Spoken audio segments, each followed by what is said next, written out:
के भारत रत्न चौधरी चरण सिंह जी को याद कर रहे हैं और साथ ही साथ मैं बधाई देना चाहता हूं, धन्यवाद भी देना चाहता हूं कि जिस संस्था को नेताजी ने और आप सब ने मिलकर के इस ऊंचाई तक पहुंचाया, वहीं पर नेताजी की प्रतिमा का भी लगाने का आपने काम किया है।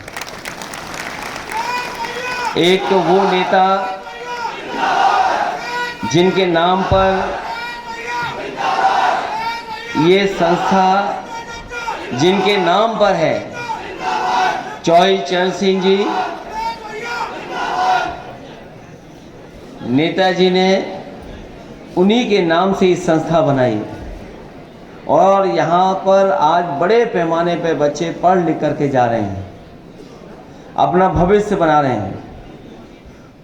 जहाँ पर कोई विकास नहीं दिखता था, उस जगह पर एक विकास ही नहीं बल्कि वैसी संस्थाएं खड़ी कर दी जो हमारा भविष्य बना रही हैं।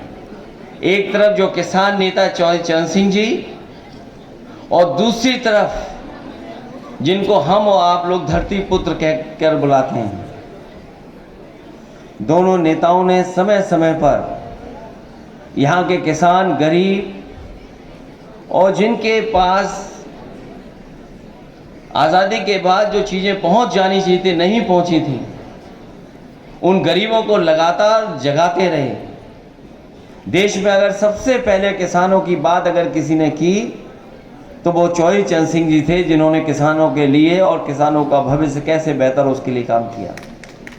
और नेताजी भी उन्हीं के साथ काम करते करते, उनके साथ सीखते सीखते किसानों की आवाज़ को वहाँ तक पहुँचाया और देश की राजनीति में एक बहुत बड़ी भूमिका निभाने का काम किया।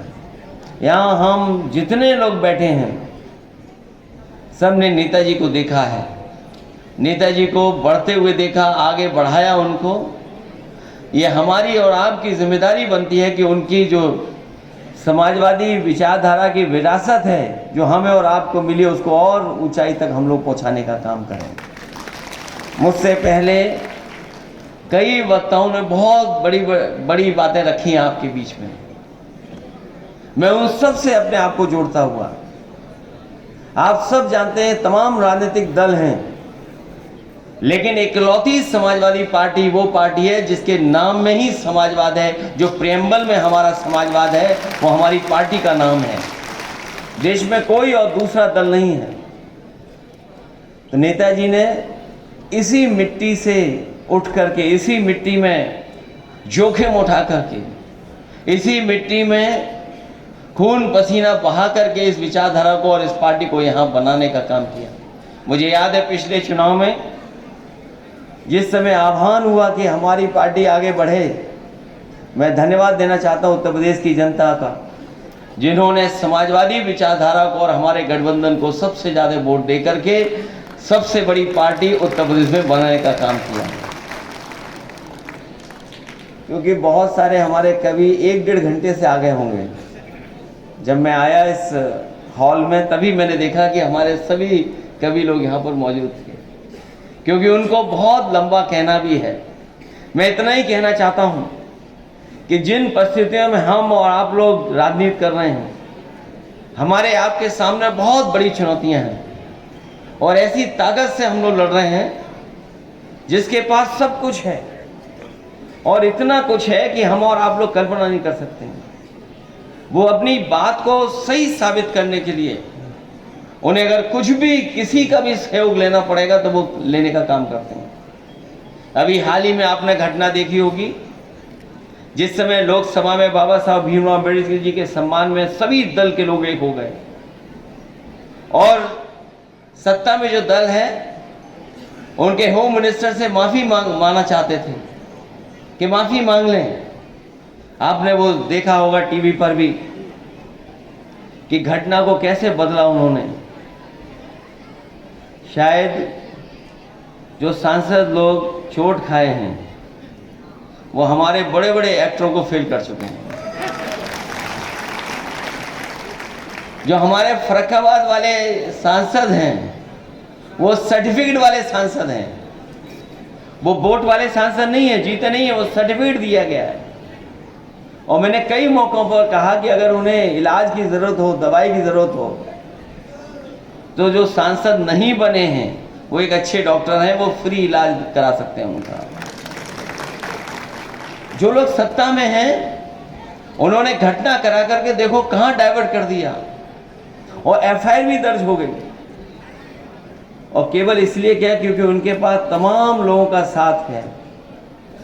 हमारे मीडिया के साथी भी कभी कभी सच इसलिए दिखाते हैं कि सोशल मीडिया है उनके आसपास, कि अगर ये नहीं दिखाएंगे तो सोशल मीडिया में वो बात चली जाएगी। कहीं ना कहीं प्रेस की भी क्रेडिबिलिटी का सवाल खड़ा हो गया है। जिसे सच्चाई बतानी है, सच बताना है, वो भी आज सरकार के साथ खड़े हुए दिखाई दे रहे हैं। मैं एक ही बात कहना चाहता हूं, जो सत्ता में होता है वही तानाशाह होता है। ये बात हम लोगों ने बहुत पुरानी पढ़ी भी है, देखी भी और समझी भी है। रामायण में भी रावण तानाशाह था, वो राजा था। महाभारत में भी कंस और दुर्योधन राजा था, वो तानाशाह था।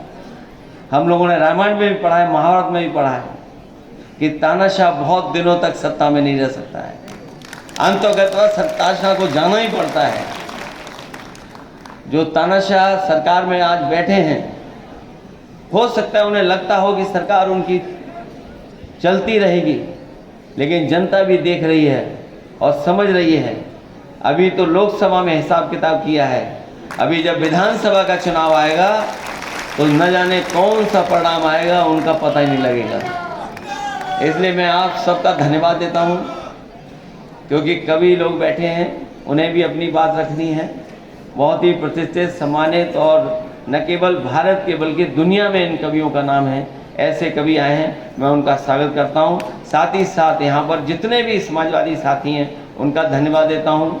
इस विद्यालय के सभी हमारे शिक्षक और छात्र छात्राओं का भी बहुत बहुत धन्यवाद और आभार प्रकट करता हूं, इस उम्मीद के साथ कि इस जहाँ संस्था में आप पढ़ कर के जा रहे हैं, न केवल संस्था का नाम आगे बढ़ाएंगे बल्कि समाज में भी अच्छा काम कर करके इस देश को आगे बढ़ाने के लिए लगातार आप लोग काम करते रहेंगे। बहुत बहुत धन्यवाद।